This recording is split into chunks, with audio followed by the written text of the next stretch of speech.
By Gavin Stamp, political reporter, BBC News. Image copyright Reuters. Image caption Michael Heaver, top right, with Nigel Farage after the referendum. I found the whole thing completely overwhelming when I first started. Kate Shoesmith is admirably candid about what it was like to find herself working in Downing Street, aged just 22, helping answer David Cameron's correspondence and organising receptions for MPs at Downing Street were among her day-to-day tasks when she first moved to number 10 from Conservative Central Office in late 2010. While often the youngest person in the room, she was struck by the number of other 20-somethings among the circle of people working for the Prime Minister in the early days of his premiership. There was a core group of 25 to 35-year-olds, she says, many of whom, like her, had been inspired to get involved by the Tory leader's modernisation of the party and his success in the 2010 election. While Westminster is often caricatured as a place out of touch with the lives of young people and indifferent to their concerns, there are quite a few people who have worked not just in the corridors of power but very close to the centre of power at a strikingly young age. And they are not just career politicians like Mr. Cameron, who famously worked as a special advisor to Chancellor Norman Lamont in his early 20s.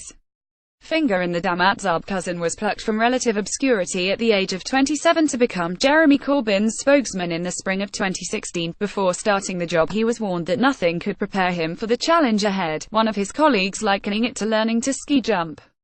The advice was sound. The party soon became embroiled in a virtual civil war, with half the shadow cabinet resigning in the space of a few days in protest at Jeremy Corbyn's performance during the Brexit referendum. Image copyright Matt Zab Cousin. Image caption Labour was in turmoil for much of the time Matt Zab Cousin was by its leader's side. They would resign, go on broadcasting, then brief a negative story about the leadership, he recalls. For the first few months it was a baptism of fire, trying to hold my finger in the dam. At 27, I was fielding between 80 and 100 calls and texts a day from every press and broadcast journalist in the country for the leader of the opposition. Nothing can prepare you for it, but the experience prepares you for anything. Confident and assertive learning on the job is not unusual, but doing it in the pressure cooker of Westminster politics, particularly one characterised during the EU referendum by its extreme volatility and partisanship, is another altogether. Michael Heaver was also 27 when he became Nigel Farage's spokesman in 2016. Although he was already a member of the UKIP leaders' inner circle, he admits he was really young to get the job. In any walk of life, if you are young then there are going to be people who complain, he says. My attitude has always been rather than bitch and complain, get on with it. You have to be confident and assertive and pick up things along the way. Nigel would not have given me the job if he did not think I was up to it. Although the UKIP leader was an experienced hand with the media and was rarely off TV screens during the referendum campaign, even Michael Heaver was surprised at the sheer demands on his time. Image caption showing Michelle Obama round number 10 all in a day's work for Kate Shoesmith. When she worked for Sam Cameron, Nigel Farage is such a machine, he says with admiration. What was very important was filtering out what he should and shouldn't do, because there was too much to do. Kate Shoesmith experienced the high and lows of politics during her 5 years working in Downing Street, in which she held a variety of roles, including as a member of the operations team under Chief of Staff Ed Llewellyn and as special advisor to Samantha Cameron. One of the highs was being part of a small group who crisscrossed the UK plotting David Cameron's itinerary for the 2015 election campaign, a completely unglamorous but very exciting experience. We spent 2 months travelling the country in a Volkswagen Charan, spending the nights in Premier Inns, setting up visits for the Prime Minister, Chancellor and Samantha Cameron in factories, schools and everywhere in between. Although she wasn't with the PM when that famous exit poll showing a Tory majority dropped, she was having dinner with her husband-to-be as I had not seen him for 3 months. She recalls the mixture of nervousness and excitement inside number 10 as if it was only yesterday. Fast forward about a year and her emotions could not have been more different as it dawned on her and her colleagues that the UK had voted for Brexit. Media playback is unsupported on your device. Media caption Michael Heaver didn't hold back when celebrating the referendum victory. That was a really devastating night, she says. I walked back from the count to number 10 at 4 in the morning. There were a group of us who were told by Ed Llewellyn that David Cameron was writing his resignation speech in his office. Standing in the street watching him deliver it, with everyone I had worked so closely with over 5 years, was terrible. She had worked for the Britain Stronger in Europe campaign, and her family were committed Remain supporters. It was not just a professional failure. It felt like a very personal one as well. Within a couple of months she and most of her colleagues were given only a couple of hours to clear their things out of Number 10 when Theresa May succeeded David Cameron as PM.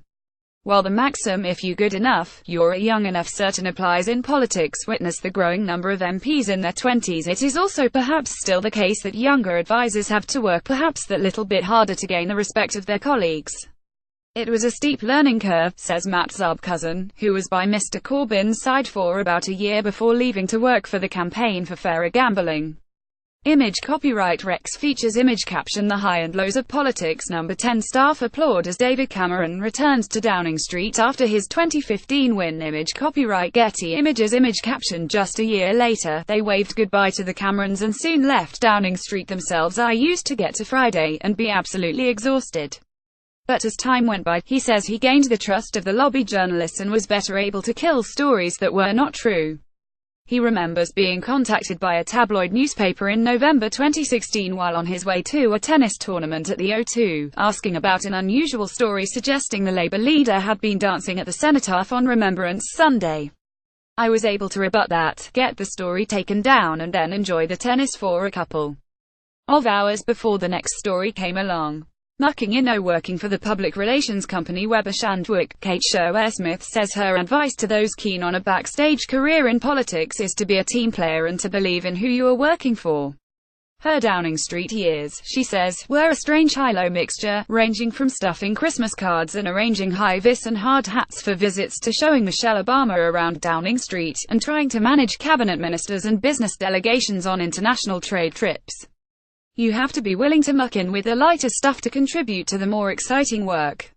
The highlight for Michael Heaver, who now works for the Westminster website, was when the UK voted to leave the EU. Those re-watching the footage from that giddy night will see him standing beside his boss during his triumphant victory speech and punching the air with delight.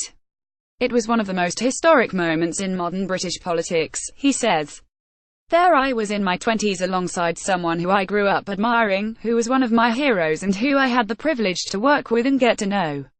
If my time in politics ended today, it is something I would look back on with pride and be able to tell the grandchildren about.